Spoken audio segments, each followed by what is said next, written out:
Hey everybody, welcome to Black Times Infinity. I'm your host Cronus, and it's just going to be me, I guess, tonight because folks are traveling, and you know they're not going to be here.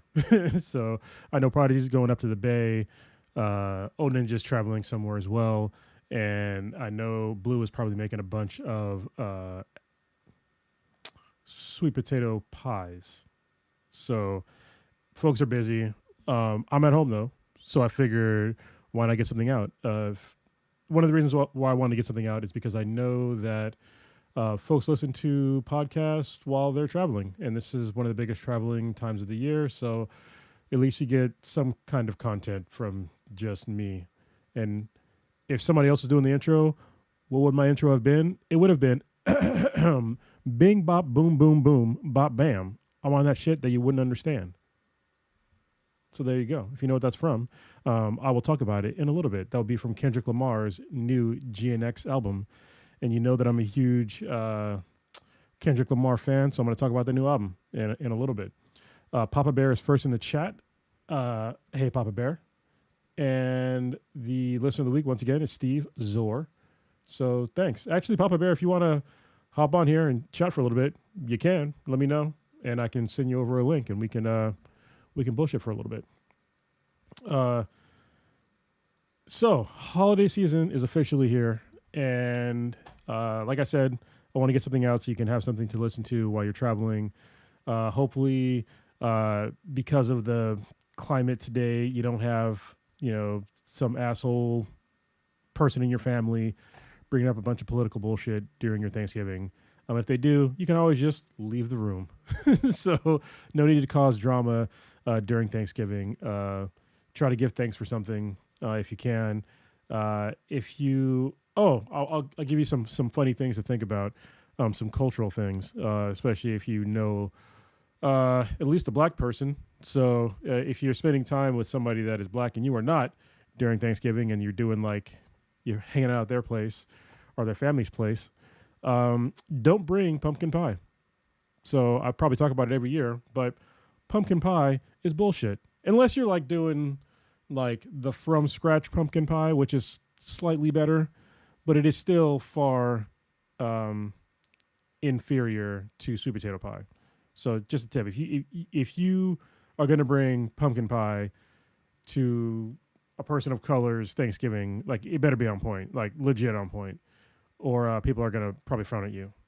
One of the ways you might be thinking, if you're at one of these parties as well, if your food is kind of flying off, the proverbial table, you might be thinking that, oh, you cooked something good. But if you look in the trash can and the vast majority of those paper plates are upside down, yeah, that's a marker of somebody didn't like your food.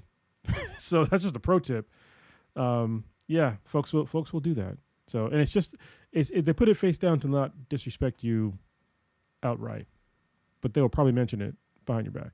So, just saying, I kind of miss having Thanksgivings up in the Bay Area because about 14 years ago, I moved back to the Bay, and that's when me and Prodigy started hanging out more, and we had this whole thing called the Ben Had family, and our Ben Had friends really, but we were basically like friends and family, and we did a Thanksgiving at one of our houses, every year for a long time up until about COVID. And what was cool about that, wow, Papa Bear said he has to put a shirt on. Sir, you are on some shit. It's got to be cold out there, man. Well, I guess you have a heater. I mean, not like you live outside. Anyway, yeah, one of the cool things about Thanksgiving that I remember was the passing of the torch, so to speak, between our parents and us during the season. So we used to always do Thanksgiving at our parents' place, because we were kids. And after I moved back to America, our parents would come to our places for Thanksgiving. We had some really epic parties, and it was like a lot of fun to like have. I think Prodigy probably had the biggest one. I think they had like, I want to say something like near 50 something people at their place like one time. It was crazy. It was a lot of people. And it was just so much fun, just like the kids were still little. My oldest was like at the time like around like 8 or 9 years old. She's getting into the preteen years, and like a little bit later. It was just so cool to see like them and like all the little ones when Prodigy's kids were, well, his kid at the time. He only had a son. He was a baby and a toddler, and then like growing up and just having fun with all that. And I really miss those days. That decade of my life in my 30s was probably like the best, and I loved it. So I want to get back to that in some way here in Chula Vista if I can. But I got some things that I need to do first. So, where should I go first, seeing that it's just me right now? There's a couple of topics that I want to talk about real quick. Oh, I am going to start the book club.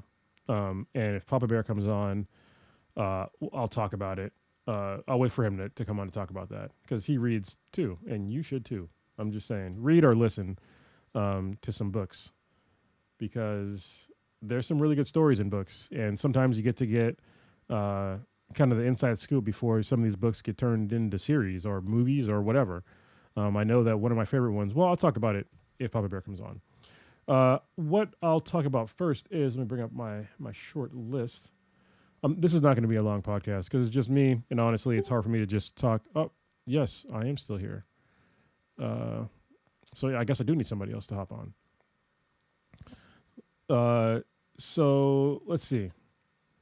Let's talk about. Oh, we'll talk about a movie. I saw Wicked. I took my youngest daughter to go see Wicked last Saturday. So she did one of the songs from Wicked. Can't remember the name of the song for like her Broadway because she does like Broadway stuff and like ballet, and it's super cool. But I decided to take her to go see Wicked. And I'm usually not a huge fan of like, I don't want to say Broadways, but like songs where I'm like blanking on the names of this genre now, like where they sing along, like the musicals. Jesus, really? That was an easy one. I'm usually not a huge fan of musicals. But I'm trying to like, turn it around a little bit, because, I have girls and my girls, or at least especially, my youngest one, she likes musicals. My oldest one, not so much. She'll watch them, but I don't think we went to go see. Well, we saw some together, but not a whole lot. But I'm trying to like change my mind and like be open minded about watching musicals now. But I gotta say, Wicked was dope like heroin. If you can get over the fact that it's a musical, go watch it. And to be honest, like the musical part of it is actually really good because the Cynthia Arvayo, I think that's her name. And I forget the other lady's name. Is it Ariana Grande? I think that's Glinda's name, or the actress / singer who plays her. They have phenomenal voices, but Cynthia, I had no idea like really who she was before watching this movie, and goddamn can she sing. Hold on, I got to send Papa Bear over an invite for the podcast. Give me a second here because I can't. I got to think about where I'm going to put this. He's in the chat somewhere. There we go. That should be the Google Meet. Bam, texted it to him. Okay. Oh, I sent it to a text, though. Probably should have done that. Hold on, let me send it via something on a computer, because my texts are on computers, but probably not his, because that's not very common. Give me one sec here. Pull him up.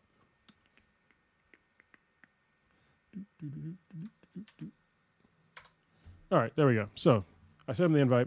Anyway, so this movie was amazing by pretty much any metric except for the fact that it's a musical. But like I said, the singing is actually really fantastic. Cynthia Arvayo's voice is phenomenal. The end of the movie is probably one of the best endings of a movie in recent memory. It's almost like watching a superhero movie at the end. To be honest with you, it's pretty dope, and there's like a nice crescendo at the end of the movie. The build up to the movie, the build up to the end is great. If y'all didn't know, Wicked is basically it's a story of the Wizard of Oz, kind of before. I forget what's the girl that goes there. I forget the girl that goes to that gets sucked up in the tornado or hurricane or whatever tornado and goes to Oz. But Somebody's gonna get so mad. Domino's probably gonna yell at me right now because she's in the chat. But it's gonna give you a few minutes before I can see your chat, so I won't know who the girl's name is. But it's before the Wizard of Oz, and it gives the perspective of Glinda before she was really a witch, and the perspective of the Wicked Witch of the West, and like her story. And it's a really good, and Dorothy. There we go. Papa Bear got it. Dorothy is the name of the main character in the Wizard of Oz. So this is before Dorothy's story, and it's a really great like origin story to both Glinda and Elphaba. So Papa Bear. There we go. Man, that beard is epic.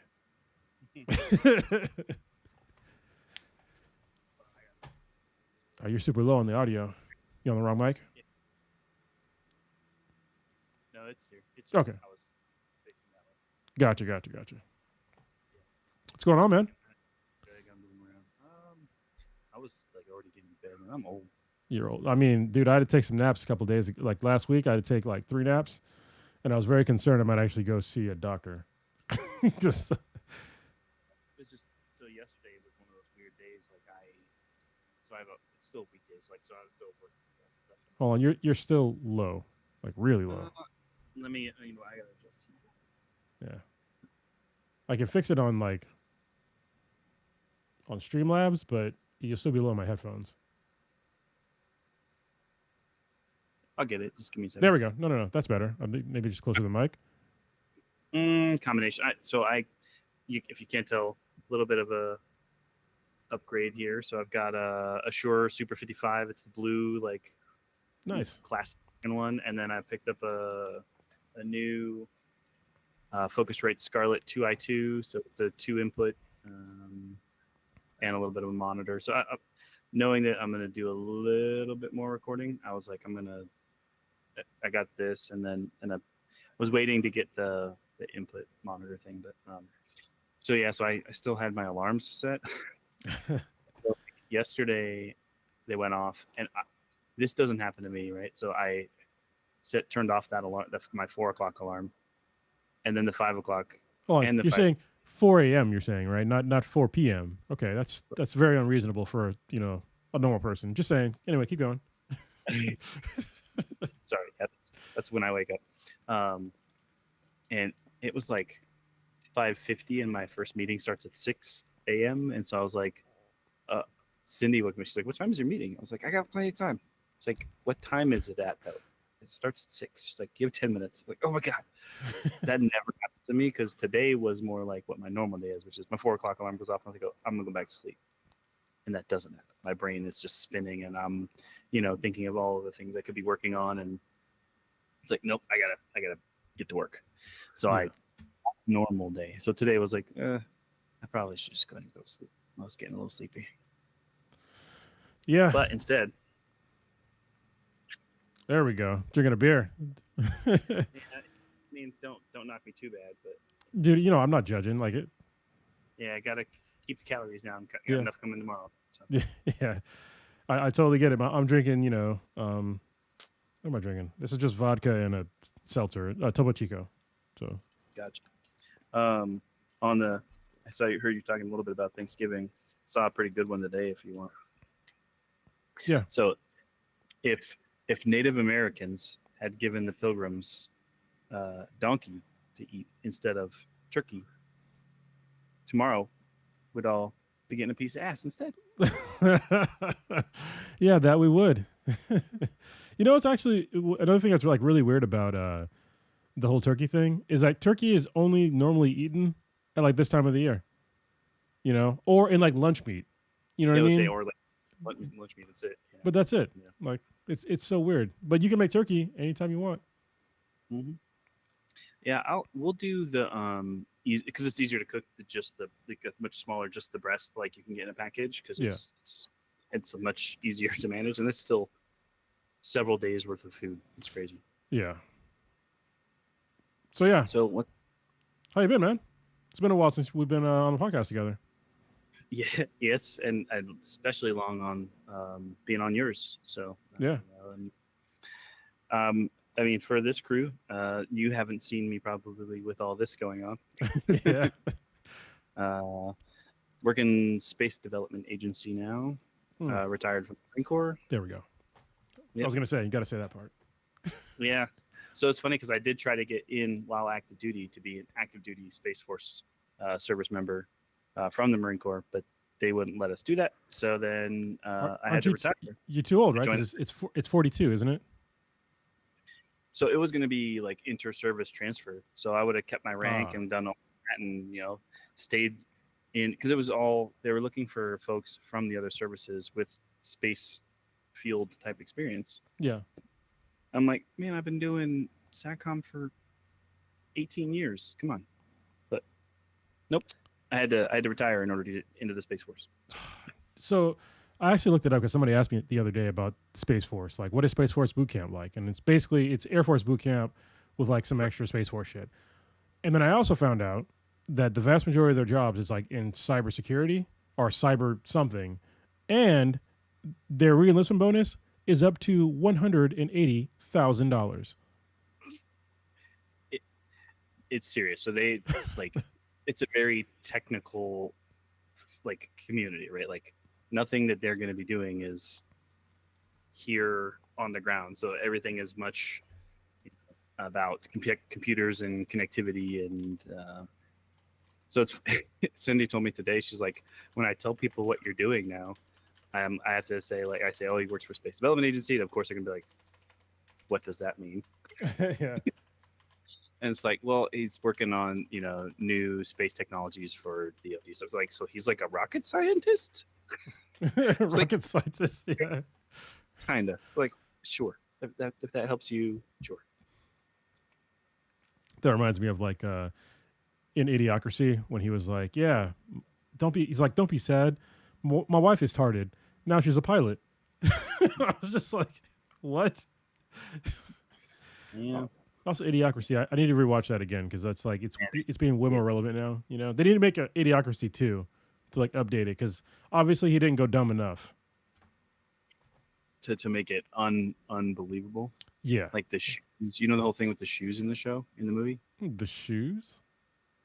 Yeah, so to like, even to the level of clothing people are wearing, he wanted it to be like, this is so dumb, right? Yeah. So he went and he found something that was not a super popular and was like a pretty new thing, so it wouldn't have been something that everybody would have known or heard of, and had everybody wear those shoes. Mhm. And they were Crocs. They were really holy shit. And everyone is wearing them now. Oh my god, that's scary. Yeah. Yeah. Yeah.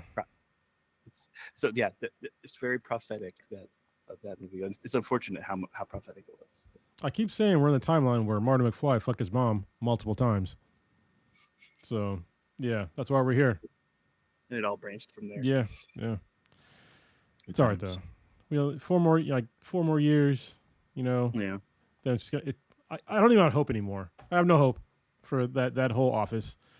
Unless something drastically changes with our government. Like we're kind of the trajectory that we're on is very early 1900s. Where everything is like so partisan right now, and like everything's like black and white, and there's no in between. There's no nuance. You have to be in these two parties, and if you're not, like nobody wants to listen to you. And it's crazy. You've listened to some John C. Maxwell, right? We talked a little bit about his leadership books and stuff, I think so. Yeah, probably. I think I've listened to at least one. 5 levels of leadership and a couple of pretty popular ones. So I think it's new. I'm pretty sure it's one he's put out in the current political climate. Is called High Road Leadership, and that's what I'm listening to right now. It very much sounds like he's writing it literally for the political situation right now, where he's like, it's sad to see,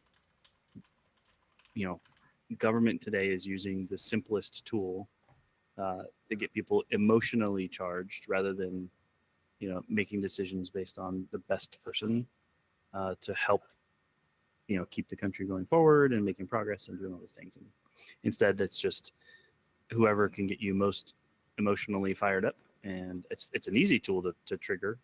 It's just not Yeah. necessarily the best one. It's not a you know, it's not what's best for the whole organism that is our society. So it's interesting. He's teaching lessons on what it takes to be a high road leader, and a lot of that is valuing others and stuff like that. It's got some weird sound.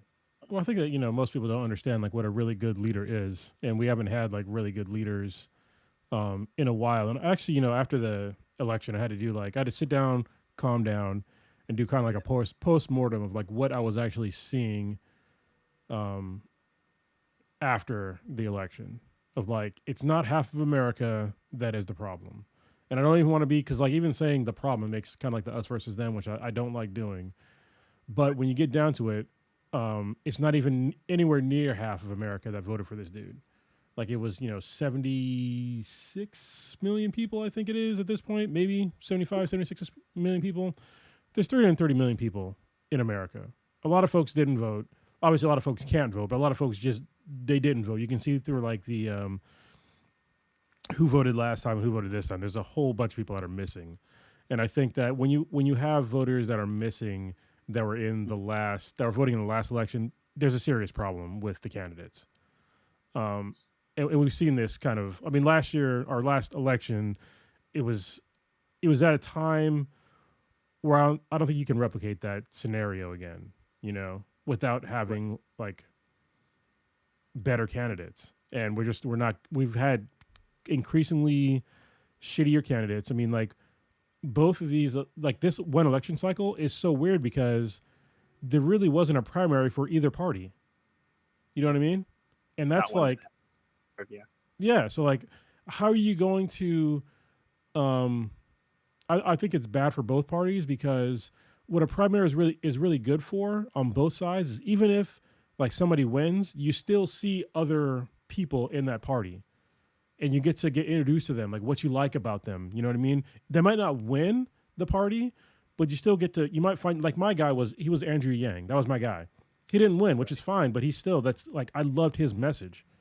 But when you don't have primaries, like you're missing out on at least probably probably at least 20 people that you're not gonna get introduced to because both parties decided, we're just not gonna do this, America. You're not gonna get, your real choice, and that's, I mean, we're paying the price.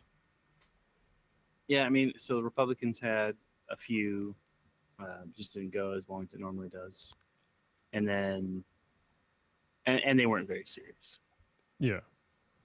And then, obviously, it's not unreasonable that in a lot of cases where an incumbent party they don't like if it's the first term, it's very rare when there's any kind of primaries because an incumbent is far more likely to win anyways, so they always want to lean on that statistic. Yeah, but he dropped out. That was the thing though. That was the odd part. Yeah. Doing the switch now, suddenly it's like, whoop, now what do we do? And they just pick somebody. Yeah, and the switch was somebody that dropped out pretty early in the last election. I mean, yeah, that was a problem, and they didn't. I mean, the postmortem can just go on forever, but they didn't address like a lot of issues that were actually people had a problem with, which is the economy for the most part. I mean, people might want to say, immigration, but I still think that the immigration thing is that's an emotional response to like not really a problem. Like we need immigration in America, at least in my view. And trying to say you're going to just mass deport millions of people it's idiotic, especially when we just barely were doing a soft landing with the economy. If you got rid of those people, like, and on top of that, plus tariffs, like it doesn't make sense. Like to me, that's like a straight road back into a deep recession. I don't see a way around that. I'm trying to find like a stat that tells the total number of voters over the years, because you talk about 76,000 total votes or whatever, but it's like million. Yeah, it's it's raised since because people think that like the election's over. Like it's not. They're still counting ballots. So yeah. So like when uh, Kamala Harris conceded, she was down by like 13 million votes, but now it's like I think it's like less than 3 million votes. If you Mm. look, I gotta hold on, let me look it up real quick. But it's way closer than you probably think. Here, let's see, 2024.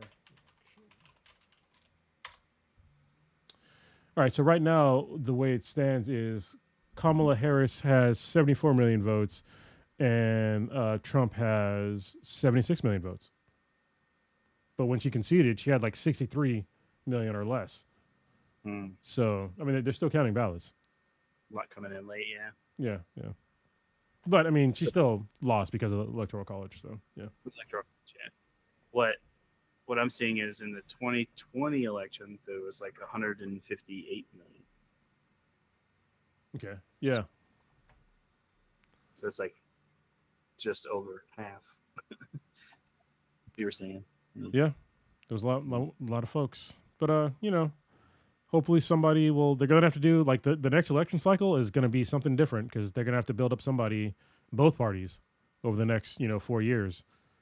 Because yeah, I mean Trump can't run again. I mean he shouldn't run again.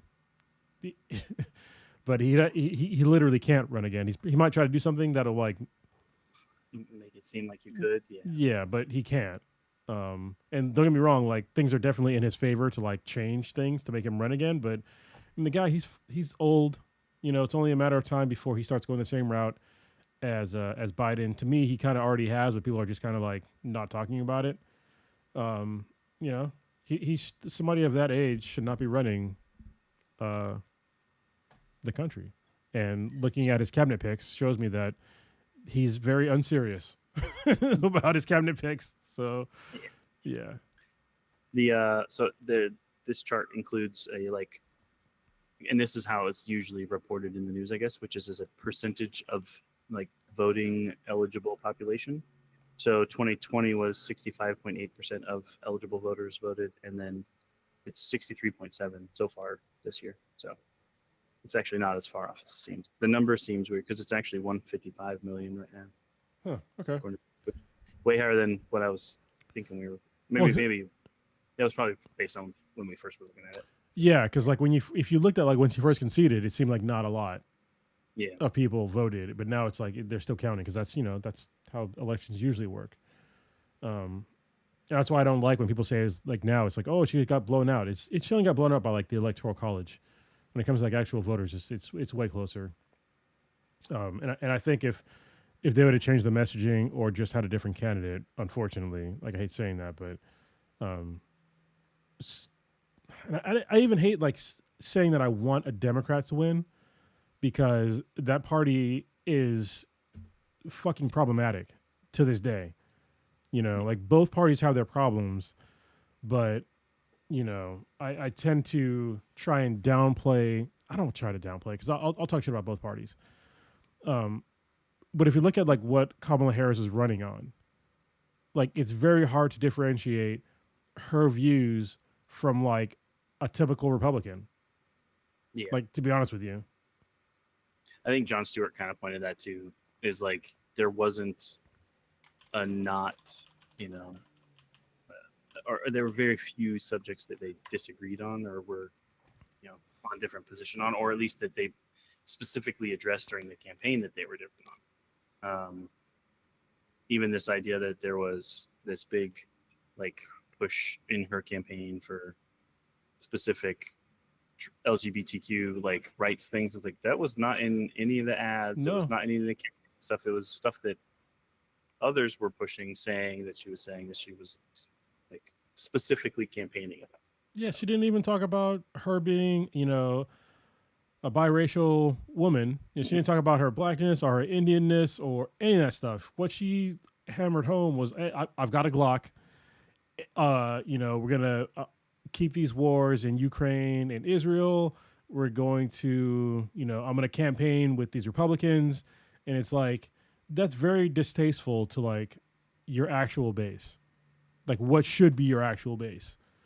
It's people that want to hear more about like how can you fix the economy for the working class. Um, Yeah. Liz Cheney is not a working class person. Mhm. Getting Dick Cheney to, get your vote is also not a working class thing. Like these are not. That's not what people are looking for in a Democratic candidate, and I think they just kind of lost their way on that um, Yeah. a lot. Yeah, tend to agree on that particular point. There's a lot of really good analysis that's been done. Some of the channels I follow, obviously, like I follow a lot of the weird like political analysis channels and things. So like Mr. Beat does some good stuff. He's a high school history teacher that has got pretty popular on YouTube. He did quite a few leading up to the election on like what educators talk about when it comes to politics and elections and things like that. And it's like if you look at like these 15 factors, you can pretty much for sure determine who's going to win. And he had one that was basically a 4-part system he used to check things.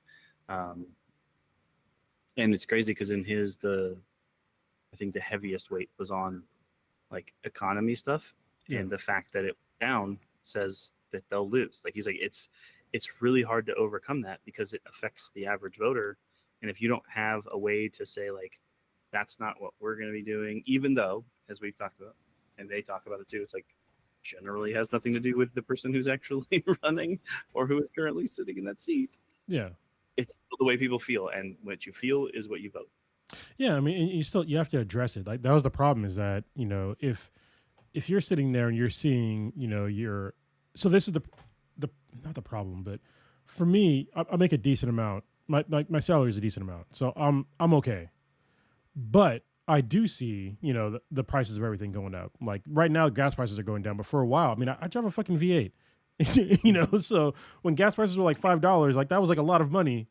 So, and at one point it was like $6, a gallon, and that shit was crazy. But then when you sit there and you have grocery prices going up, and even now they gaslight people into saying that, oh well, inflation is under control right now. It's like, okay, so inflation is just the rate of things going up. Okay, it's the rate of things going up. But if inflation already exploded beyond your salary increase year to year, and it's just stayed up high, like you're still fucked. And then Yeah. if a candidate doesn't even want to talk about that anymore, if they're just like, oh, the economy is great, meanwhile you're putting groceries on your credit card, like there's a huge disconnect there. And when you go so far as to not even like talk about how you would fix it, like those specific problems, like you're not going to win votes that way. Meanwhile, you're saying, "Oh, I got a Glock." Like nobody gives a fuck about your Glock. Like, Yeah. come on. Stuff. Those are not Democratic Party prime points. But No, they're just not. And also, you know, it's we need more parties. Like I know I think both of yeah, us we voted for third party candidates. So yep. because these two parties they're not the business. They're not working for most people in America. No, I mean there's a couple like instant runoff stuff in almost all of the other positions, and then I think if you look at some of the parliamentary systems others use, where it's like a coalition government construct, Yeah. uh, it it's not perfect either, but I still think it at least forces people to find common ground, and that's what is missing from the system right Yes. I now. And think there's that this or that option, yeah. and that's not really true. Yeah, I find it sad that ranked choice voting failed in a lot of elections, and that shows me that there's something deeply wrong with America right now because they don't understand what ranked choice voting is, or they're just so deeply ingrained of like it's either Democrat or Republican. That's just the way it's always going to be, and it's like that's not the way it should be, and there's a better way, and ranked choice is one of the steps to getting away from one or the other because to be honest like both of the parties are so close together on like what they're actually doing as a government that Yeah, people don't even understand anymore. So yeah. I've jokingly said like there really is only one party. It's the big government party. It's the yeah, only one. yep, It's the only option to vote for. bigger government, more government. Yeah. And even though, I mean, we need government for like a lot of stuff, but we're wasting a lot of money on a lot of stuff. And I Yeah. think that, you know, with the Trump administration talking about the whole Doge, the Department of Government, what is it? Government something? Efficiency. Efficiency. Yeah. First Department of of all, Government. let me tell you how stupid this shit is already. All right. Just from the jump, it's called the Department of Government Efficiency. And there's two people with the same exact job running, Yeah. supposed to run it. It's not even an official government entity. So it's like it's already, you know, extra. It's dumb. So like from the jump, you don't need that organization to even exist. But yes, we do need to scale back on some of these government. I don't want to say programs because like a lot of programs work, but some of them don't. You know, some of them don't work as well. Like if you look at like the DoD, there's like a lot of waste there, but it's not waste on like the things that you're thinking. It's not like, yes, we need to pay the military to like do military shit, but it's like when it comes to like contracting stuff, it's like there's a lot of waste there that you need to like really take. Just give you an example. We haven't the DoD has failed an audit, I think for like the past 6 years or something like that. It's been for a while. Like they can't actually audit the DoD, so they don't know exactly how much money is being wasted, and that's a problem. And I can guarantee you that the Department of Government Efficiency is not going to touch that with a fucking 3,000-mile pole, because Elon Musk gets money from the government, and SpaceX has DoD contracts, so you know.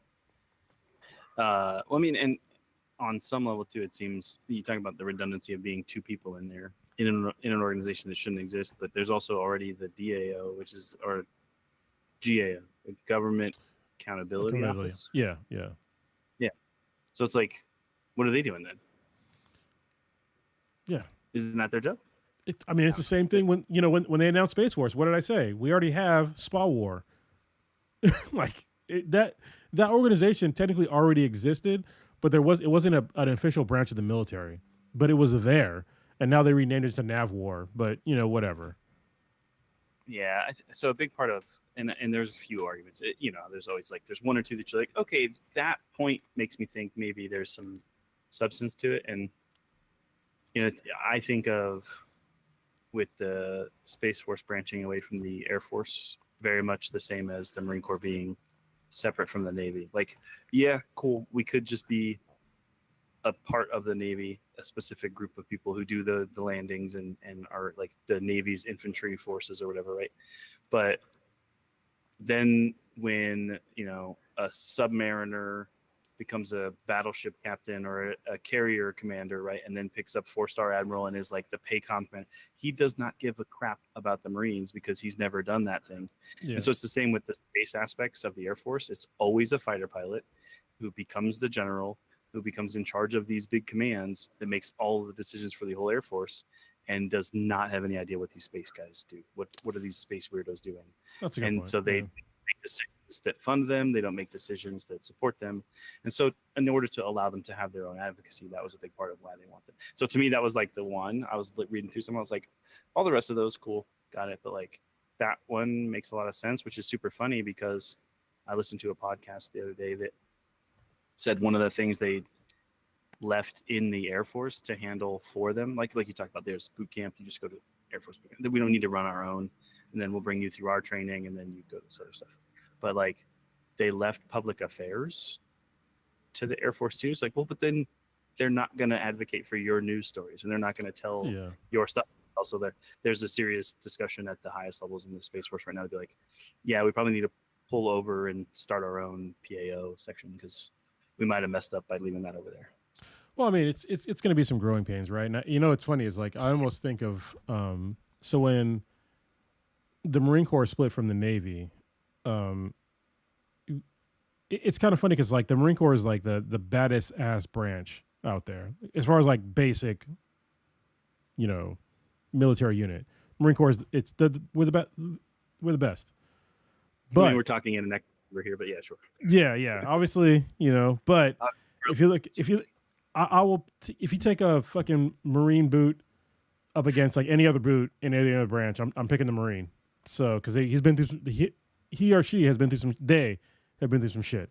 All right, in boot 13 camp, 13 weeks of compared to 8 and 9 or whatever it is, 8 and 10. yeah, and we know it's different. It's crazy, but I think that like the Space Force is almost going to be like they're gonna have to be like the nerdiest branch. Like they're gonna have to bring like that same Marine Corps, but like with like brain power. You know what I mean? I'm not calling like Marines dumb or anything, but you have to like the physical component of the Marine Corps. Even though as a Marine, I'm gonna say that's probably not the hardest part, but you do have to have a fucking tough body to make it through boot camp after a while, or just ignore shit in your body that's going on and just push through it. But I think that Space Force is going to have to be like they're going to need like the brainiest people out there that that can make some stuff work. And that's going to be very interesting because usually that would be like the Air Force component, but they're going to have to Air Force the fucking Air Force, just like we out Navied the Navy, but not really because yeah, Navy's kind of I can't say they're all soft because there's Navy SEALs, right? Yeah. A lot of them are super tough too. I mean, it just until I don't know. I think after a little while, for all the services, we all get tired at some point. They wear us out. So like the joke is always on the Chiefs, right? Getting big and not being able to be fit anymore. But it's like, dude, they've been stuck on a ship for 15 years. What do you want from that guy? Yeah, it's also knowing like what your actual job, what your job and standards are. You know what I mean? If like usually the standard is like that's the bottom part. If your standards are low, then a lot of folks are gonna law of averages. You're gonna have people that are down there. It's probably gonna be a lot of them because that's the easiest route to go, especially if it has nothing to do with your job. Like if you don't have to fucking worry about storming a beach or having to deal with desert or the fucking extreme cold, so you could just go back to your ship and yeah, it's just there's not really a physical component to that. It's different. It's a different mission. Yeah. You brought up book club. Let's yes, do the books. That's where I wanted to transition to. So I'm going to start the book club starting today. I'm on the fence like what to call it. I was thinking about calling it the Infinity Book Club, but I think that's already taken. So I'm thinking like maybe like a Times Infinity Book Club. I don't know. The name will be up in the air. But I wanted to start the book club with a book that is going to be from a Black author from my favorite genre right now of books, which is a lit RPG, which is a literary RPG role-playing game, which is basically where someone gets taken from Earth and then gets put into a world that has gamified like physics or whatever. So it's almost like I want to say like isekai if you watch anime at all or read manga. It's like that. So basically there's like a you have like stats when you get into this world and you can improve upon your stats. Some of them you can die and get reincarnated or just what do you call it, respawn. Some of them you can. So there is an author. His name is Aileron Kong. He's a doctor, and he is who's called the father of lit RPG in America. So he's the guy who actually brought the lit RPG genre to America, and he has a book called The Land. So if you can pick up this book, and I'm going to give, I think for this first book, I'll give 3 weeks to read it. I'm going to reread it or listen to it. You can do it on audio or physical book to get done with this book. All right. I've already read the whole series, but I'm going to reread the first book. The character his name is Richter, and he's a mixed race guy. He gets dumped in this place called The Land, and he has to deal with basically like elves and he has to like build a whole like city himself. Like there's a lot of world building in it. It's a really good book. It's not. I'm not gonna say it's not the best lit RPG, but it is up there. It's a very highly rated lit RPG series. I love it. The problem that I have right now is that Aileron Kong he's slowed down significantly, like his writing for the series. And I'm waiting for like the next one to come out still to this day, which kind of sucks. But he's written another book, kind of in between, which is fine. I mean, he has a lot of stuff going on. So yeah, so the book of this one will be called The Land by Aileron Kong, and 3 weeks from now, which is, let me see here. So the 4th, on the 18th of December, I'm going to talk about this book on the podcast. All right. And if you are in the chat, I can bring you on. So if you read the book, I would like to talk about it with you on the podcast, live streamed. And we'll talk about it. So the whole series, the first part of the title is called The Land. So the first one is the land founding. Yes. And so it's not as good as Cradle. Well, so Cradle is not actually a lit RPG. Yeah. Cradle is quite good. Yeah. I know Threshold's coming out, right? This is going to be short stories, but that'll be another thing. All right. So Cradle's another really good book, but I wanted to try to do at least like the first book from like a black author of like a book series. Yeah. I love it. But yeah, I will get to the Cradle. Yeah. Mm-hmm. I will get there. Yeah. Because there's a whole bunch of other books that, I mean, like literally, I bought a physical copy of a book right here, Dungeon Crawler Carl by Matt Dinneman. This is probably like my favorite fucking lit RPG book. Because Papa Bear knows. I try to get him to read this all the time. Yeah, pushing Dungeon Crawler Carl for a while. Yeah. And you see my this is my like page. Can you see this? Oh wait, hold on. Guys. There you go. Save your progress. Would you like to save your progress? Yes, no. It's like nice. my book. What do they call this thing? Bookmark. Bookmarker. Yeah. So yeah, I bought the physical copy of Dungeon Crawler Carl, which we'll get there. This is one of my favorites of all time. And Matt Dinneman's a cool dude. I chatted with him on Twitter a few times. Yeah, lots of experience getting webcams to focus on Lego. You got to like put it up there and then cover up your eyes so that it focuses on the thing closer. Ah, yeah. Cover up the eyes because it knows. Yeah. Face, yeah. Keep trying to focus on your face. And I've got a smart like camera now. Yeah, the one that'll follow. Yeah, it'll follow me. It's crazy. It like it knows to like keep my upper body or just my face or my lower body or close up and all that stuff. So it's been moving around. Actually, what does close up do? Does it like really zoom in on me? Oh no, it doesn't go that far in. Okay. You're pretty close up. It wasn't that close. It's all right. And there's like an AI thing which I'm not going to turn on because I don't want to train Skynet. I'm just saying. Yeah. I was in class last Friday and like we had to fill out this checklist. And so you're just checking these boxes. She's like, just print them, fill it out later. But I'm sitting there with my laptop and the PDF is open. I was like, why can't I just put checks on this thing and save the file and turn it in that way? I don't need to print the thing and scan it. It's stupid. So I was like, I'm just going to figure out how to add some check marks to it. And I saw that Adobe like Acrobat, like the one you can edit all your PDFs or whatever, has a little AI tool built right into it. And I was like, what's this? Clicked on it and it's like create a AI image right in the PDF. I was like, green check mark. Okay, just put that in there. Cool, done. That's like, nice. Yeah, made a fancy little check. Nice. So. Full disclosure, I use Adobe AI. I think it's called Firefly for all of the thumbnails for the podcast now. So if you ever see like the cool thumbnails for the podcast, that's Adobe AI.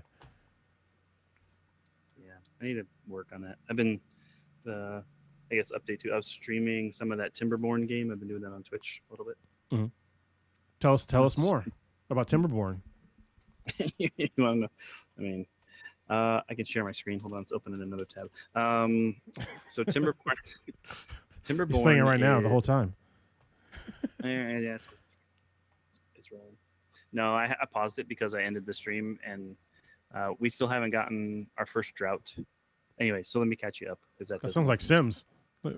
Yeah, it's a simulation kind of setup. So the lore associated to it is post-apocalyptic.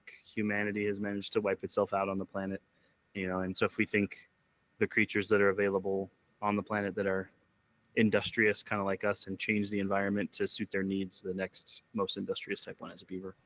So the beaver society becomes the center society for the planet. They're recovering and trying to like rebuild the planet, and you are starting a colony somewhere on the planet, and it's got really great water physics. And unlike a lot of other like city builders or civilization builders that are generally like our society was sprawling outward, like you're like, okay, here's city center, and you build roads and build utilities, and everything only spreads outward. They have a lot of verticality because you're building like a dam, and then you can build a thing on top of it, and you can build another thing, and you can build another thing. So it's got a lot of like structural upward building, which is super fun. Yeah. And so puzzling that out, being like, I could build a raised structure and a thing, and then hang this over, and then build a new thing there. And so you're kind of figuring that out as you go. You can. One of my favorite maps to play on is the smallest pre-game preloaded map or whatever. It's so the cube that you can use as the metric of it, because think Minecraft as far as structural building, there's squares. It's 50 by 50, so it's very small. But you can still build up, and so you have to do a lot of layering and overlapping. It's been fun. No, it's good. I mean, because like there's gaming in general, it's like just finding like the thing you want to play. Yeah, and I think that's where it's a game that is very much feels like it was made for me. Like I am, this too. Like I'm very OCD. I love like figuring out processes and solving puzzles and being detailed on things. And it's got 1,001 ways to accomplish it, and you're just trying to find the best way you can manage with the scenario that you're in. So it's pretty fun. I'm actually looking at it. I'm looking at it on Steam right now. It's very beaverish. Yeah. It's silly, right? So I mean, like, it's cool and it's fun, and the puzzle and like the stakes are high, but it's also silly. Like it's beavers, man. Like it's so like on the stream earlier, a buddy of mine, Radio. I think you got to meet him once or something. So he was in the chat, and his fiance is sitting in the back of the room with him. They're just hanging out and listening to my stream or whatever. And he's like, "Wait, Jamie just asked, are you playing with your beavers, and are they wet?" And I had to explain. I was like, "No, not yet, because it's so early in this particular build that I haven't had a chance to set up the processes so that the beavers can be wet, because that is a part of it. They do want to be wet." That's hilarious. So it's on Steam. Is that where you got it from? Yeah. Okay. It's on early access right now. So this is why I kind of love. Honestly, like a lot of the games that I play right now are early access. Yeah, it's been fun. Yeah, that's what I love. That's one of the things you don't get with console gaming is early access games. So like my Steam Deck, which is like literally sitting right here, like I play it all the time. Nice. I've been playing Hades 2 a lot. I think I have like 130 something hours in on this game, and it's not even out yet. So yeah, unfinished game. I'm just playing endlessly. What was it called? Hades 2. Hades 2. You ever play the first one? I thought you said 80s 2. I was like, was this like some kind of retro throwback to the 80s game? No. What are we? Hades, like the Greek god. Yeah. Yeah. Yeah, I gotcha. I don't think I played the first one. I might have. I don't know.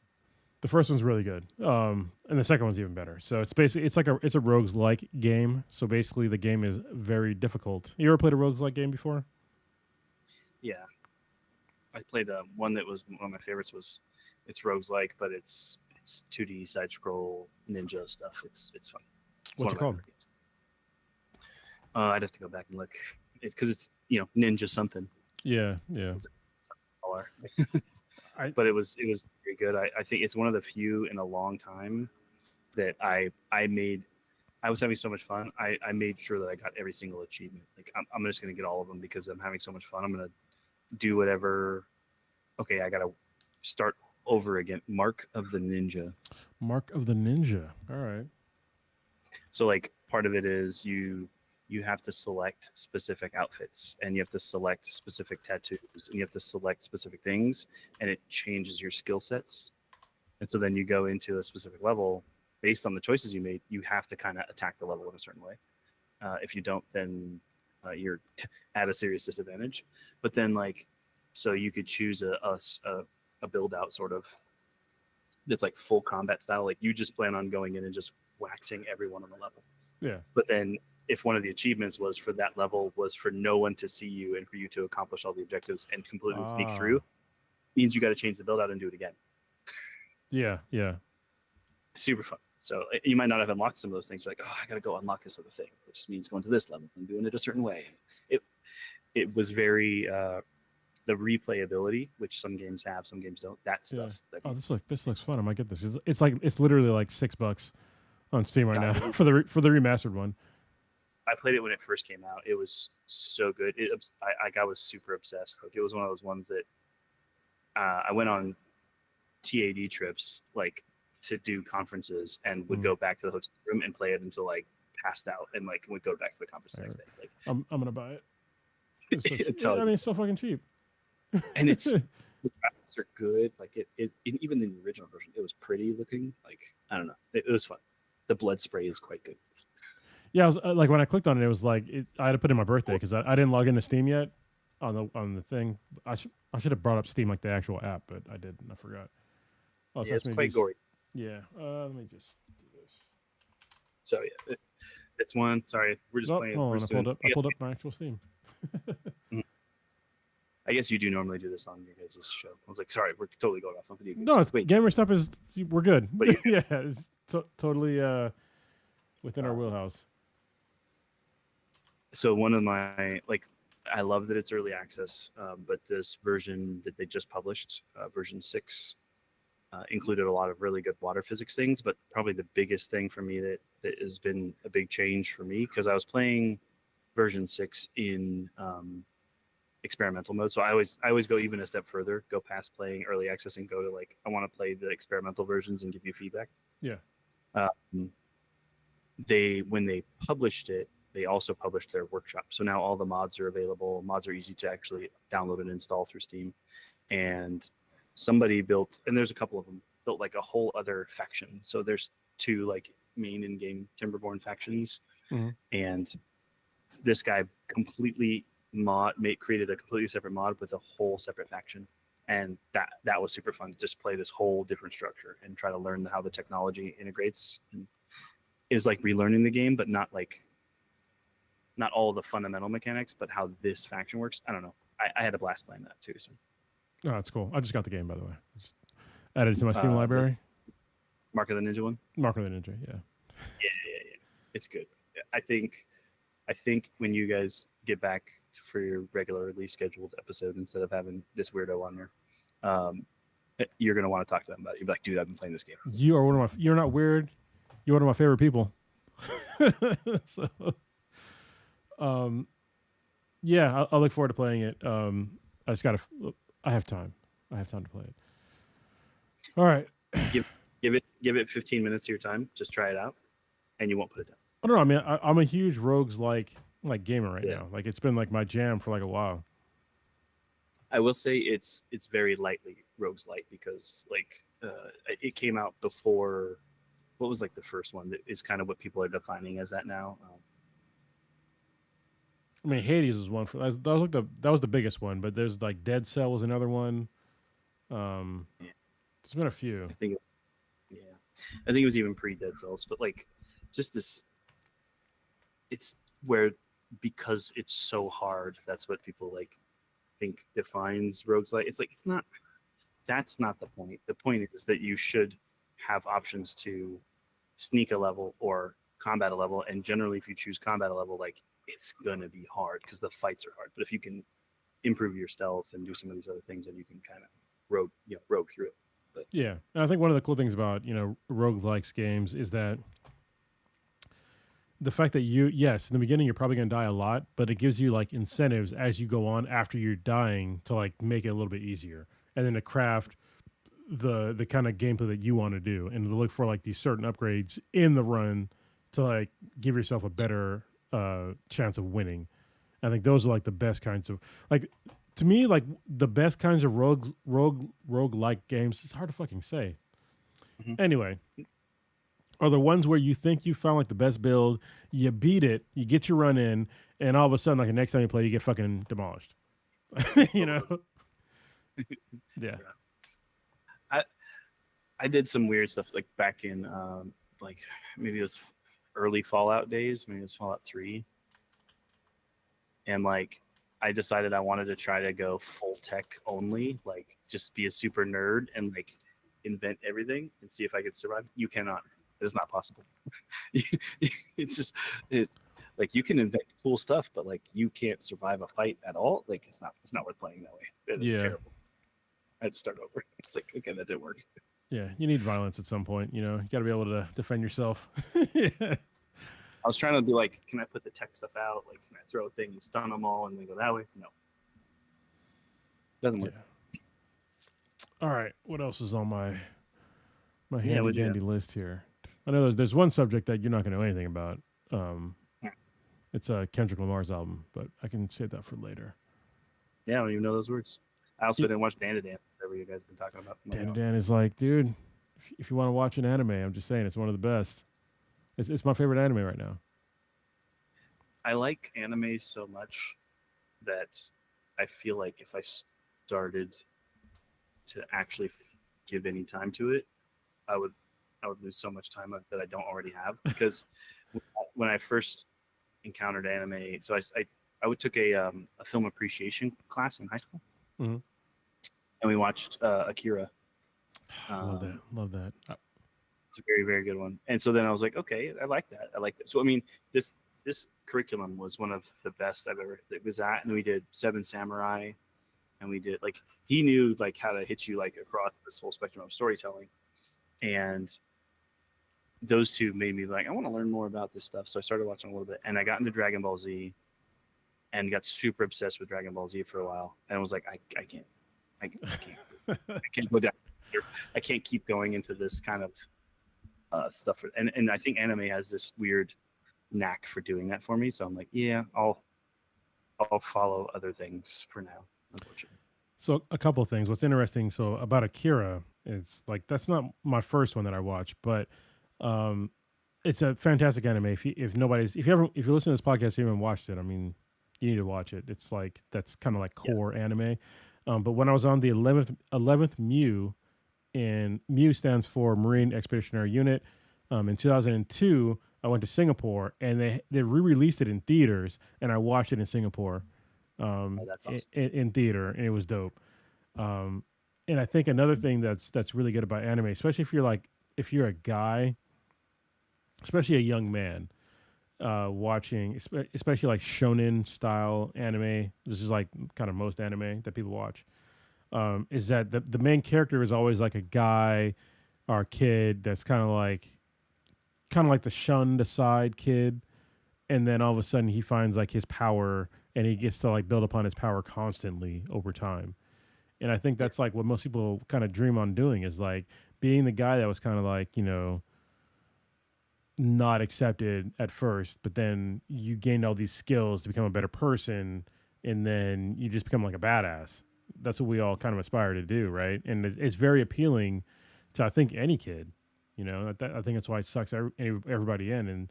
And the crazy thing about anime is that like, some of these animes, they last for a long time. I mean, Jesus Christ, One Piece is like probably on like episode fucking 1500 or something like that. So yeah, or more, probably like 2000 by now. But yeah, it's been around a while. Yeah, you're right. That's probably what calls to me too, and that's probably why I was like, yeah, I need to pick my like things that make me not feel like a broken person kind of mindset. Like hear the story and know like I doesn't pulls the heartstrings so well, because I felt like I did that.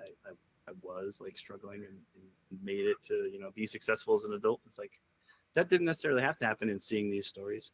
One of the things I was thinking when you were talking about it was the narrator from Neverending Story. It's like that kid, who's picked on his, but in the story, he gets to, imagine himself as this powerful creature and be a part of the story, and then realize towards the end of it, you're like, you are the most powerful thing because you create these whole worlds with your imaginations. Yeah, it's interesting, from me and you talking about this because obviously we're both Marines, and it's like it's very like anime-ish of like becoming like a badass. Like if you have an Mhm. opportunity to become a badass, like you can actually do it. But I think that there's like a lot of kids today that they don't know like how to do it. You know what I mean? And they don't have Mhm. an opportunity to become like the main character or the hero in a story. But there's ways out there to do it. This is another reason why I like doing martial arts. Like Yeah. me doing jujitsu is literally like being fucking Goku. You know what I mean? It's like you get to watch like you kind of sucking, and then like working your way up to like being like the badass. You Yeah. know, and those are gonna like endlessly appeal to a lot of young men. I can't say for like for girls because it appealed to my oldest daughter, but it hasn't appealed yet to my youngest daughter. So Mhm. I can't say it appeals to all girls, but I can almost all little boys. When the first time you see, Goku throw a Kamehameha or go Super Saiyan, like you're like, this is like the only thing you want to experience in life up to that point, is to be able to throw Yeah. a fucking Kamehameha or level up to a Super Saiyan. Well, and like if you start with Z, the first one you actually see is Gohan, not even Goku, right? Gohan is the first one to like throw this massively unexpected power thing out there, and he's a little kid. So you're Oh, like, when whoa, when he throws like the super, yeah, yeah, yeah. But he doesn't like become, power but Goku becomes the Super Saiyan first, though. plant. Yeah, yeah, But that first, it's like it's the first or second episode. They're like measuring power level, and it's not actually Goku. It's Gohan behind him, about to like blast the whole Oh, freaking thing out. sorry, you started at Z. That's why I'm confused. I started at Yeah, if Dragon you start, Ball. Yeah, yeah, I went back to Dragon Ball because of yeah, yeah, weirdness when I so like, if you start with Z, that those first couple episodes, it's like it's not even focused on Goku. It comes yeah. back to Well, Goku. because he dies. So yeah, It's good stuff. You said being the main character in the story that made me think of the Fat Electrician. I don't know if you know his channel, but I do. Yeah, yeah, he does that all the time. He's going through. It's like this because this guy's the fucking main character. You're not gonna be able to kill him. What are you doing? yeah. You don't realize he's the main character of this story.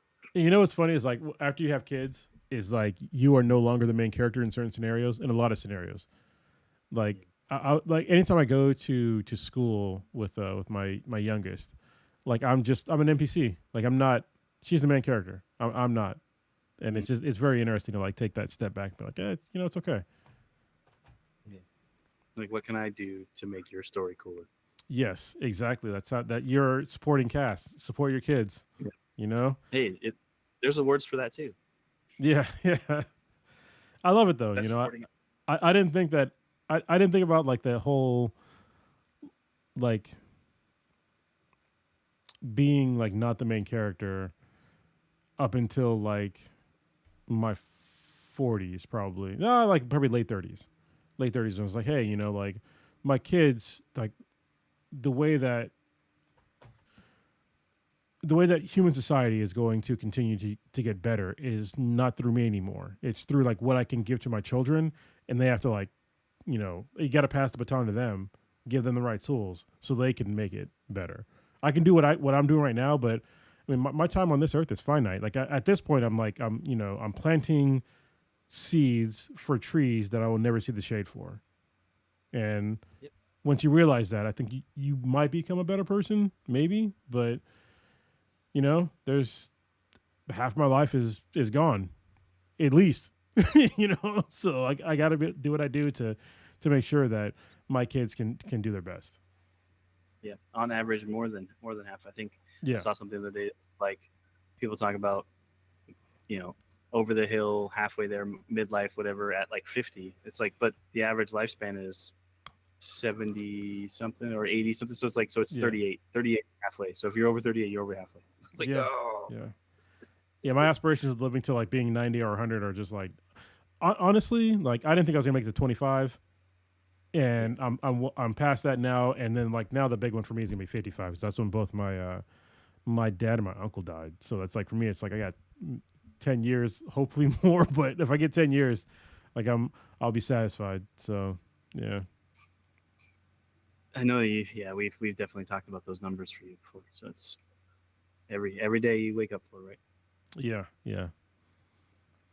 That got Did you dark. look at Sorry, this? y'all. Yeah. Oh, someone said that to me earlier today too. It's like, I'm I'm here. Maybe it was yesterday. And I was like, everyone you wake up for, right? Yeah, Did you see the post in Discord earlier? I did not. What's going on? Well, I saw a post posted, but yeah, there was something There, that. Go ahead. there's a there's a letter here. So you remember the thing we got at the barbecue? Yes, Someone came we got a grant. and took a photo with us. Mm-hmm. We need to schedule another photo. We got another grant. A different one, yeah. Oh shit! All right, from who? It's called the Hanger Charitable Foundation. It's one that Alan wrote. So now we both have one under our belt. I won one and Alan won one. So Nice. we both the grant. So I'm excited about that. I got more to come, obviously. There was I don't know if I told you this. So there's a public affairs guy that I've been kind of working with to serve as a volunteer to do our public affairs stuff. So, hey, you write the press releases, you do the media scheduling and stuff. I haven't had much work for him. And so now I was like, they gave us template. They kind of want to organize the press release stuff to support the organization on their end and our end.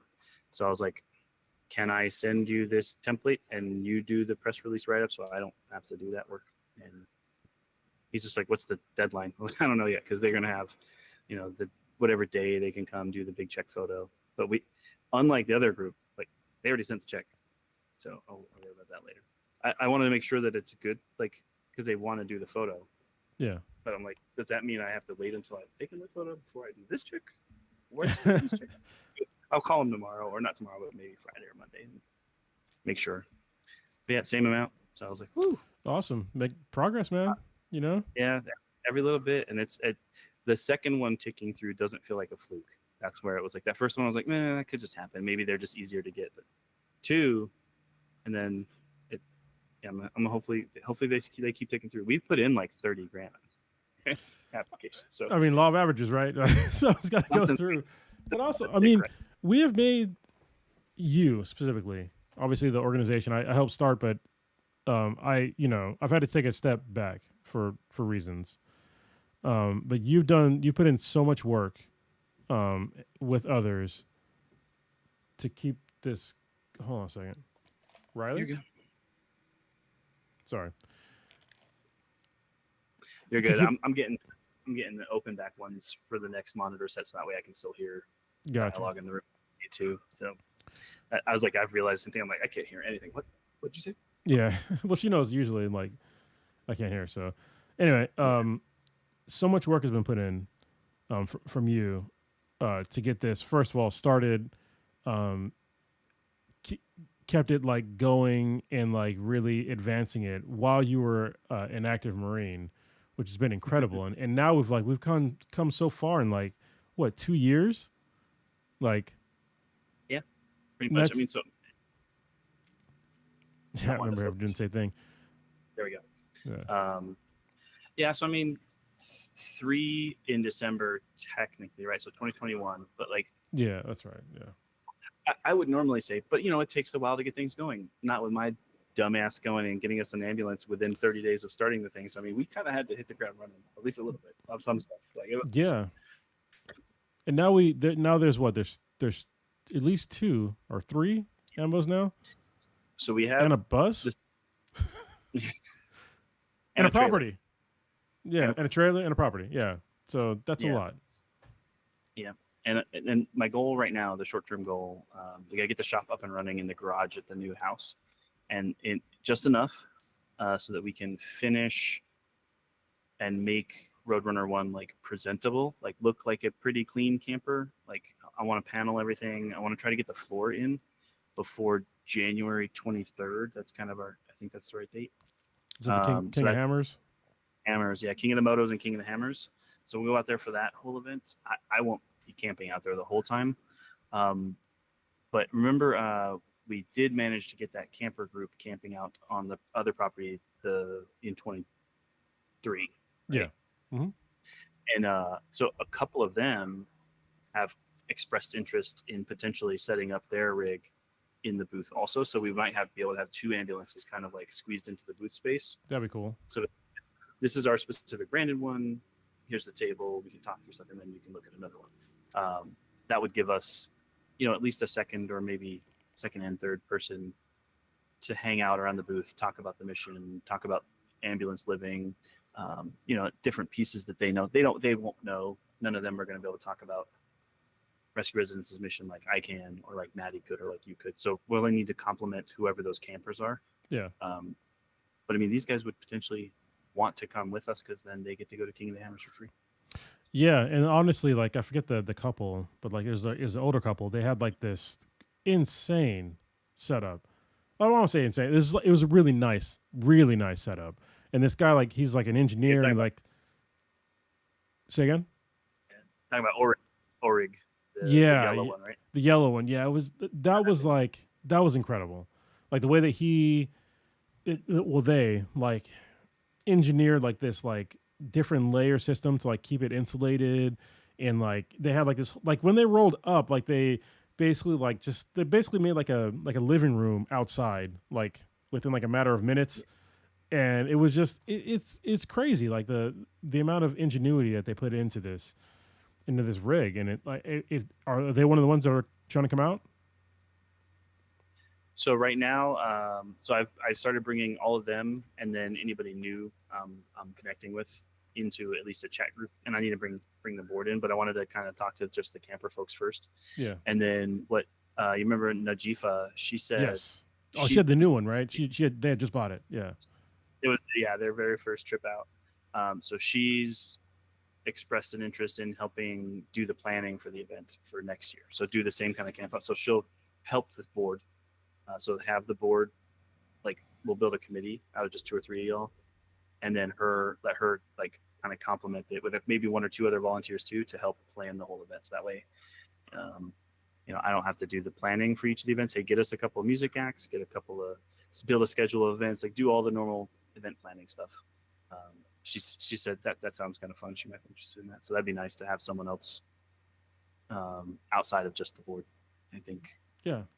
That'd be good. I mean, yeah, because then they have actual, experience with like living in those rigs, and they're just, I find it like really cool. Hopefully, someday I'll be able to like do the same thing of like at least building one of my own to like see what the experience is like, and like actually going out and like, camping and stuff. And well, it's not camping, but like living in one of them for a little bit. And like, so I want to honestly, if I could like take like a month or 2 off and just like travel around and just see like my old Marine Corps buddies, like I would just do that.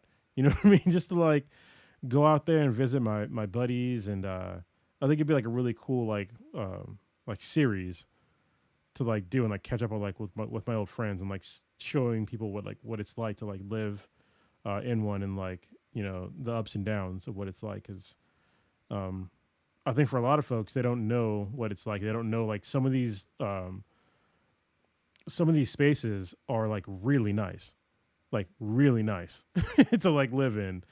And yeah, just hopefully I get to a place soon where I can do that. I know on like December 10th, I have a thing with the VA, so we'll see what can happen after that. There you go. Yeah, I think, and that's so like you mentioned, like it would make a good series, and I'm assuming you're talking about like do some videos, do some storytelling as you're going on this trip. Right? Yeah, and I think that, and that's part of the thing I have in our plans is like it's inherent in this program for them to tell their story. And I think that not only is the adventurous part of just living in a camper and going and seeing new things that people are going to follow them afterwards, but it's the story of going from where they were when they first made contact with us, however that happens, to getting back on their feet and getting, starting to look forward towards a job and seeing a future path for themselves that includes this adventurous idea. That story, I think, is going to be inspiring to a lot of people, and I really want to make sure that we build a system that helps them tell that story. So that's a big core part for me too. So. Yeah. I mean, I think most people don't know of like some of the hardships that folks in the military have gone through. I mean, like me, I've been relatively successful after I've gotten out, but I've gone through some. Even right now, I'm like I went through some hard shit. I've just been fortunate, I guess, enough to like be able to like get through it. But it's been like with a lot of help, and I don't talk about like how much help that I get. Usually with like with my own issues, and there's a lot of folks to where they need a lot of help too, and they don't have the resources that I have, unfortunately. And I want to be in a position, or we as an organization want to be in a position to like help them get back to like where they want to be, and then also tell the story of like how this can happen. So I think that most people in America they don't understand that like it, you can. It's very easy for like a lot of people to kind of fall off, because our society is just like we're not. Our social safety net is almost non-existent. Yeah. It's very thin. Yeah, when you moved down there, we had a conversation that started with like most Americans live one bad day away from homelessness, like one bad day. That's all it'll take.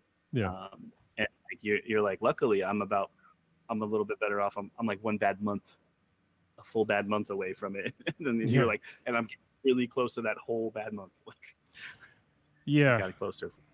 So yeah, and it sucks, and there's a lot of folks that this is military specific. Is that if you're in the military and you get out and you don't have a job that if you're MOS or whatever they call it in other military branches, I don't know, your military occupational specialty does not transfer well over to the civilian world. right, You're and you don't and you can't pick up on the what do they call them, like they have like specific like programs to help you like transition out. I know for Marine Corps was like Tamp and Tamp, which didn't really help me out that much because I already had a job. But it doesn't at the time it didn't prepare me that much for the civilian world.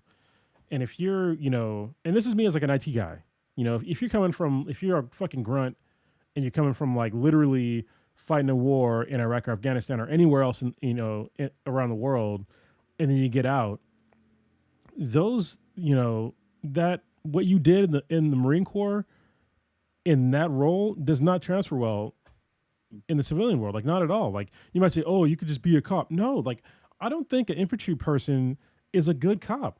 Like that's not what they do. Like honestly, I think that they make probably some of the. Let me hold my tongue at this no, they're point. going to perpetuate the system that is not what it should be today. Like Yes. it is not.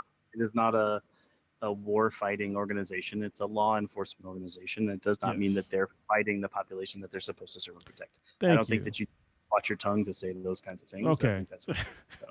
You Um, put it in good words. Thank you. Because you can't have the us versus them mentality when you're supposed to be protecting and serving. correct. And Yeah, that's not supposed to be. So I'm in this like VA, not VA. It's California Marine Veterans group on Facebook or something. And a guy was kind of asking that same question. He's like, "Hey, I have an issue, right? I've been working to try to get into law enforcement. I've attended the academy. I filled out all the paperwork and did all the things, and I answered honestly some questions that maybe he should not have, which was that he struggled after he got out for a while, went through a rehab program for his alcoholism, and has been clean and doing fine for like he was on his like fourth month or something. So he's gone through these other things, but like that was enough for him to stop getting answers. Like no one was talking to him about his work to try to get to law enforcement. Um, and so he posted that whole thing in the thing. Hey, advice, what should I do next? And somebody was like, stop trying to be in law enforcement. Go do something else. Like, yeah. why do you think that that's the role for you? And so I think the word or the concept you were looking for was maybe like a skill bridge or hiring our heroes, which was one of those transition programs they have now. Yeah. Now I don't know if they had it when I was in, but the problem. So when I was in, there was two problems. One, I don't know if they existed, and then two, I already had a job set up, Yeah. but they still did not like. There's like there's a thing when you transition from being a Marine to being a civilian where you're just not prepared. Like I think most people are just not prepared. Like on just like basic levels. And I wasn't even in for that long. I was in for like 5 years, like a little less than 5 years. And when I got out, like I didn't understand that like working out every like on a regular regimen was a thing that I was quote unquote forced to do. But when I got out, like missing that whole component like made me gain a substantial amount of weight like very quickly. And then not knowing that in the civilian world, if somebody doesn't like you, like they don't tell you, they'll just like fuck you over and like they're like they're like little ninjas. You know what I mean? That will just like, at least in the Marine Corps, when somebody didn't like me, they'd fucking let me know. Like it'd be very obvious. Yeah. But in civilian world, it's not like that. And like learning how to like talk in civilian life, like probably don't curse that much. Mm. Even though I didn't do it much. When I was a civilian, but or at least in that role. When I became like a contractor, that kind of I regressed. But yeah, there's like a lot of stuff that like they don't tell you when you get out that they should probably go over. Which hopefully it's changed now. Yeah, most of the transition stuff has gotten better. There's still room, and I'm identifying some of those for some of the programs. One that's a great one, and this is what we brought up to him too, was a thing called through the VA. You can do vocational rehabilitation. It's actually they pay for all of it too, so it's kind of similar to GI Bill, where you would have whatever you're trying to get certified or trained in, a degree specifically with GI Bill generally, right? Totally paid for. They do the same thing. So if you're like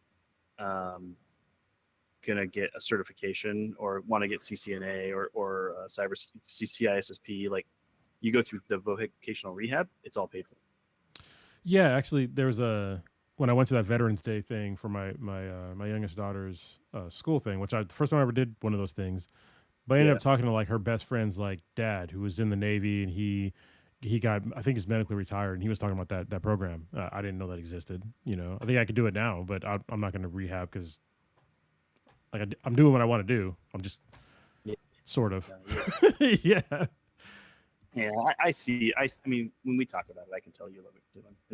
It's the thing you've wanted to do since you were 12. The same as like I always wanted to deal with electronics and computers and things in some way too. So same thing.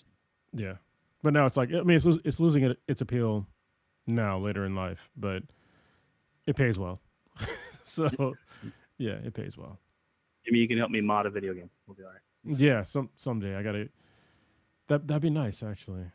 I used to game so much more, but now it's weird. It's weird gaming. Like as I'm older, is like noticing that like my hand eye coordination with like gaming isn't as great as it used to be. I'm starting to play games on normal mode now instead of hard all the time. Mm. Because I used to play it hard or very hard like for like forever, and over the past years, I was like, you know what, I'm gonna stop torturing myself by doing this and just play it on fucking normal. Yeah, that's why you gotta play simulation games. It's not about hand-eye coordination; it's about thinking. And now you Yeah. got experience. I mean, hand-eye coordination is still thinking. How fast you can think. Yeah, Yeah, it's funny. Like, Thinking. That's slow, right? yeah, I read that book. It's a great book. And also I read The Revenge of the Tipping. See, there's other books that we'll get to. Revenge of the Did Tipping you? Point was quite good. It was good, right? Yeah. Have you read Nuclear War? Yeah. Oh wait. Or are you talking about nuclear habits? No, it's called Nuclear War. No. It's by give me a second, let me pull it up. It's like one of the most fucked up books that I've ever read ever. So it's basically like what would happen if we had a nuclear war. Basically like the world would end like less than a day. Like in nuclear war. Within 36 to 48 hours, yeah, because there's no sunlight. Yeah, would be like the world would be fucked. It's by Annie Jacobson. Okay. It is quite good because it gives like the, what could happen, what would likely happen if somebody like launched a nuke at America, what they would hit, what would happen if they hit these certain things, what happens in an actual nuclear blast to human bodies, like with the different zones. What happens if you hit like which is illegal, war crimes, but nobody cares about war crimes when you're at war. But if you happen to launch a nuke at a nuclear power plant, like what would happen? It's called the devil scenario. It's pretty shitty what would happen. So yeah, if you live anywhere near a nuclear power plant, just hope that, They don't target that. They don't target that. And then also, if you're hit with a nuke, just hope that you're in the immediate blast zone so that you die immediately, immediate cremation, and you're not living somewhere outside the blast zone where you get blinded and terrible shit happens. And did you know Yeah, there was just like the a second? stuff too. All the Yeah, just the radiation too. Yeah. yeah.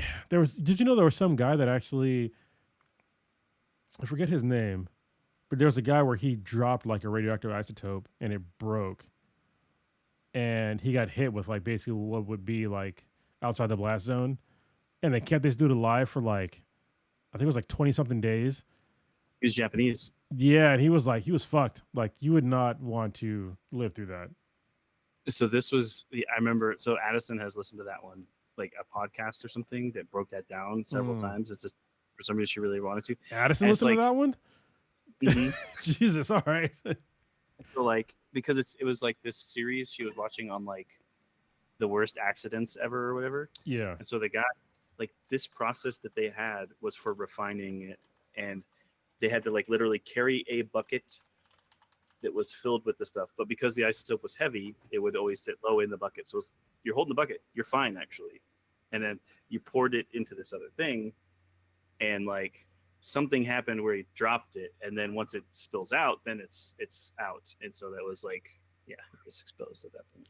By Yeah. being in the bucket, he was good. But as soon as he dropped it, I'm like, maybe this is not a good process. Yeah. Actually, you know, it's another thing. Like the way that nuclear power works is both amazing and incredibly fucking stupid. Like the way that we use nuclear power, we basically use something that we cannot turn off to be a steam engine to Mhm. power everything. And it's just like, to be a steam engine, like what the fuck? And you can't turn, like, doesn't make any fucking sense. But you know, people are people. So yeah, like with no storage capacity that's capable of handling it. Yeah, like we never figured. It's kind of crazy. no. And now we're bringing back nuclear power because of AI, which is amazing because of the power requirements for AI. Is it Microsoft? I think it is Microsoft. They just they're gonna recommission one of the reactors at is it 3 Mile Island? I think it's 3 Mile Island. It's nothing. The one that had a partial meltdown. Yeah, they're recommissioning one of those reactors to help power one of their data centers. Sounds legit. Yeah, yeah. It's fine. Everything's fine. Just make the tech better, not a fucking steam engine. So Yeah. Well, like, have I told you the only way we reach a reasonable amount of like power storage concept, like the idea of building massive storage locations so that there's like a power plant and then a power storage place that's also a huge battery, basically. yeah, that's what we need is But batteries. Yeah, better batteries. But yeah, but like that's a dumb idea. Like having a single place that stores it. In order to reach the capacity we need, the better way to do it would be just have every single house have their own. yeah, distribute it. Yeah, Because which then is it just makes so much more sense. But we're never gonna do that. well. The problem is like there's so many dumb people that like that are on this planet it's too many. It's not everybody. It's not even half, but it's enough loud people, you know what I mean, that are just they're just dumb enough of like literally I posted a snippet of like Chinese EV tariffs, and it was like a short, and then somebody commented, and this is not even what we talked about in the short, and the short is like literally less than a minute. It's like, oh well, EVs run on fuel, and I'm just like, no, like they can, yes, like you have some power plants that yeah they do, like a lot of them run on oil or diesel or whatever, coal, whatever, but what EVs are storing in their batteries is energy. So like where the energy source is from, it depends. Like you can get it from, solar, you can get it from wind, you can get it from other things too, but they don't always run. Like if you live in California or, a place that's sunny, and you have, a solar array on your roof, like you don't need to, you're not recharging your batteries on fucking a fuel source, like a dead animal fuel source, which is not even dead animals. It's probably just like dead matter fuel source. But people they just cannot get over that. They're just thinking that oh well, it runs off coal power plants and that's what's powering every single EV on this planet, and then also just ignoring that EVs are more efficient. Even if you ran a diesel power plant and you gave all that power to EVs, the EVs would still be more efficient than a gas powered engine. And I fucking love gas powered cars, but they're not efficient. They're not. Yeah, I don't think they'll ever go away. Like we're never going to get rid of the old ones. I think that they need to remain as like a showpiece and a novelty, and Yeah, like horses. like People still ride horses. Yeah. Mm-hmm. People do. Yes, I love horses. Well, I mean that's the same thing as you don't ask the people what they want. You make the thing that is needed at the time, and that's what Ford said too. Because if he asked the people what they wanted, they would say they wanted a faster horse. Yeah, they really would. It's horses they're cool, I guess, but I mean, and that argument is so dumb, anyways, too, from just like a debate point of view. So you're like, so because we are bad at making this other thing, because we're not doing that efficiently, this other thing that could be better, we shouldn't do that. Like, well, then figure out how to make that other thing better. Like, find out how to create electricity more efficiently and create a system that does that, so that the cars aren't burning fossil fuels. It's crazy. Right? Yeah, because it's literally a finite resource, and if you want to be technical, the sun is also finite. But at that point, we have different problems. You know what I mean? Scale of concern there, I think, is okay. To worry about fossil fuels is reasonable. Like that's maybe a couple hundred years. You're talking about probably millions at this point. Yeah. I think current estimate was 50 million years before the sun burns out. Yeah. We will have evolved many times by then. Yeah. So, we'll move on to other stars by then. So. Yeah. We might be, we might be all Superman. We could fly by then without, mechanical means. But we're so far away from that point. It's crazy. It's the yellow sun, so we just got to go find a red sun. We should be good. There we go. The whole yellow sun thing that still bothers me. Did I tell you about that? The sun's not yellow. Yeah, it's not. It's not yellow. Why do we call it yellow? I don't fucking get it. No. If somebody's, if you heard what I just said, and you think the sun is still yellow, go to the snow. Look at the snow. Is the snow yellow? No, because our sun is not fucking yellow. Because the snow is white. If it was yellow, if our sun was yellow, the snow would look yellow. So it would just I mean, white would be yellow. Yes, which it is all of the bands of light being provided to us by the sun, and more that we can see. Yeah. There's more shit that we can't see, like that's out there, like ultraviolet. We can't really see that. A couple other ones too. Did we have that? I think we had that RF discussion where I'm like, that is radio waves. And it's just that's the radio waves we can see, and then there's these radio waves that are right outside of it we can't see, and then goes to ones we really, really can't see that we can talk on. Yeah, that's just it's trippy. Like you think about like waves of things that are like sound, but that also you can see them as like it's all like kind of like perception, which where it gets like what's actual reality, which is kind of because like what I see is not what you see. You know what I mean? Yeah, it's just what my eyes picking. Yeah. It's like especially like if I was to give like somebody my glasses, like they would almost see what I see, like in reverse sort of, and it's like that's not. It's sort of what I see, but not really, because you're still not getting the color that I see, because we all see different colors, which is weird. Yeah, it's fun. Yeah, I generally then ask the question: just imagine what it would be like if we could see a little bit more of the spectrum and could see infrared, like on our own. Yeah, like was it the mantis shrimp does that? Yep. Yeah. It's with infrared, and so it's like it's still in the light. It's still being created by the sun. It still bounces off everything. You could see all of the things the same way. It just have you seen the new night vision glasses? No. So the army just approved and is fielding the first round, and they're gonna. I think it's something like $3 billion over the next 5 years. The amount that they're building, but like. It's super good, like at being able to see in the dark, like we're used to seeing, where you get the kind of the green glow. Does it not make it all flat? I hope, because that was annoying. So to alleviate some of that, what it's doing is I don't know what system it's using. I still wanted to read up on it, but it's basically bouncing an initial thing off of it, and it's creating an outline around objects. So like Oh, it's outlining it. It looks like a that's video game, like that's fucking highlighting cool. targets and outlining things. So it's like there's this shot of like a C-130 or something flying over, and the Mhm. parachutists start dropping out of it. You can see the aircraft outlined. You can see every person and like parachute shape all outlined out there. Even though it's like you wouldn't have been able to, like, you can tell there's a thing, but you can tell what it is now because it's like being outlined. I was like, wow.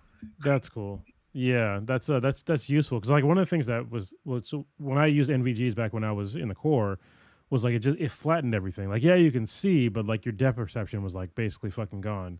And I remember I was watching there was like a video that popped up where like people were like riding motorcycles at night with NVGs on, and I was like I would not want to do that because like that's fucking dangerous. It's hard to see like to perceive distance with those things on. I had to do that. It sucks.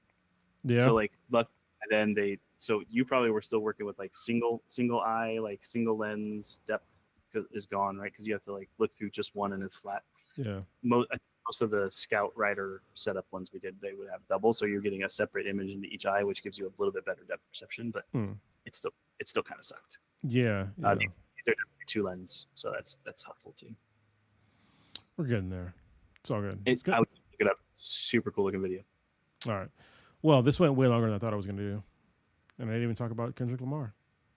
So yeah, I'll talk about it next week because I'm getting tired now. Okay. And I got to get up early in the morning because apparently we're doing open mat for jiu-jitsu at like 8:30. So I got to get up at like 7:30 so I can take some pre-workout so I don't feel as old when I get on the mat. I gotta start making a green bean casserole first thing in the morning. So green bean casserole. All right. So you're doing like, so it's green beans, then it's like the onion. What is those? It's the mushroom soup thing, right? And then like the French thing on top. The French. Yeah, this one's gonna have bacon and white cheddar. Gotcha. Okay. I'm gonna pick up. Sorry. Go ahead. Oh, we found a cool recipe that sounds pretty awesome. So we're like, yeah, we're gonna try this one. I'm not gonna cook tomorrow because I'm going to a fire station with my brother because he's working tomorrow.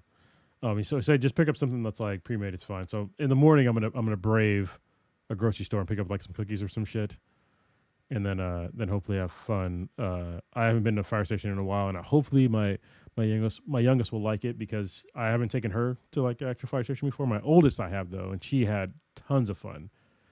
Last time we went, what's it? Who doesn't like firefighter? I don't know. Arsonists? Yeah. Yeah, arsonists don't like firefighters. Yeah. Maybe that's the name of the podcast. I'm just kidding. That's definitely not going to be the name of this podcast, but maybe.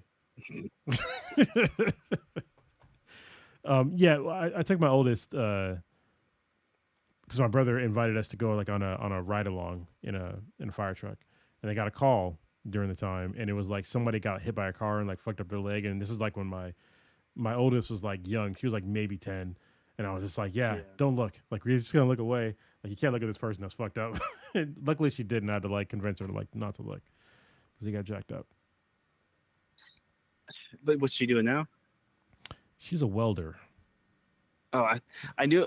I was like, there was something. And for some reason, in my head, I knew it was like a skill profession. Yeah. Something. And so for some reason, my head went to nurse. And I was like, I bet something about being there and seeing, public service type role jobs. And she was like, I'm gonna do the thing too, but welding's badass too. So yeah, and she's a badass welder. Like, she does like, honestly, I wish she would do like more artwork type stuff because she's like a really good artist.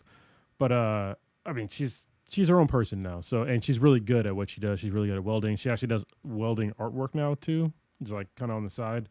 I'm very proud of the person who she is. And yeah, I think she's a cool person. Yeah. We need to get her to donate a piece for our auctions. You know what? I could do that because she has like this cool flower thing that she made with like car parts. Like I'll do. Let's auction the shit out of that thing. All right. I know she's probably gonna listen to this podcast. So, Lily, yeah, you're being commissioned, and I'll contact you shortly. And there's room for actual work too. Like if you want to make something that serves a purpose at some point, rather than like the art to auction is also super cool and it's very helpful. But um, there's eventually lots of welding and probably welding training too if you want to certify some people who could use the help to get into your field. Yeah. You know, if I can, oh, that'd be some convincing. Like, I was thinking, like, yeah, I could just get her to like come out here and like actually like help us, like actually build ambulances, but we don't have like funding to like pay a person to like live there to like be a full time welder. So, but maybe someday we Yeah. will. Yeah, we'll do it in sessions. Like, hey, if if that's a thing they're interested in, we'll find somebody, and if she's someone who's lined up for that, we'll figure out her schedule, how it works, and come out and spend a little bit of time training them. Yeah, maybe she can. That's part of why cabins and some other building too. So it's like not everybody's going to want to stay in an ambulance. So hey, you come out to train some people for a week. Here's a cabin space over here you can stay in. Yeah. All right, we got to wrap it up. Later. No, I got to use the head. So that's a thing. I don't know what the Space Force calls it. Latrine? Because it used to come from the Army? Probably latrine, yeah, which is weird. Every time somebody says latrine, I think of Robin Hood Men in Tights for some reason. Yeah. With the John thing, and they called her latrine. Anyway, because his mom's name was Latrine. That was Men in Tights, right? The space shuttle calls it a waste collection system, so I mean, we could call it that. Waste collection system. Damn. Yeah, it's too technical. It is. Fucking nerds, man. Yeah. Catch it. All right, what do you got going on for the next couple of days? Thanksgiving tomorrow. I don't know, not a whole lot. Take a couple of days. I got to do some projects for class.